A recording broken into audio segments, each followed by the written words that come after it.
एक दफ़ा का जिक्र है कि एक गर्म और खुश्क गांव में एक प्यासा कौवा पानी की तलाश में इधर उधर उड़ा।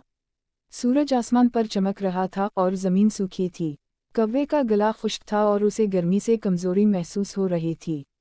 काफ़ी तलाश के बाद कौवे ने दूर एक बड़ा घड़ा देखा। ये झपटा और पीने के शौकीन किनारे पर उतरा। ताहम घड़े के अंदर पानी की सतह बहुत कम थी और कौवा अपनी चोंच से इस तक नहीं पहुंच सकता था। कौवा मायूस था लेकिन हार मानने को तैयार नहीं था। उसने इर्द गिर्द देखा और करीब ही जमीन पर कुछ छोटे कंकर देखे। चालाक कौवे को एक ख्याल आया। वो एक एक करके कंकरियां उठाकर घड़े में गिराने लगा। हर कंकरी के साथ पानी की सतह थोड़ी ज्यादा बढ़ गई। कौवे ने सब्र से ये अमल जारी रखा यहाँ तक कि पानी पीने के काबिल हो गया। आखिरकार कौवा अपनी प्यास बुझा सका और उसे दोबारा जिंदा होने का एहसास हुआ। कामयाबी और राहत के एहसास के साथ कौवा उड़ गया, ये जानकर कि इस्तिकामत और होशियार सोच मुश्किल तरीन मसाइल को भी हल कर सकती है।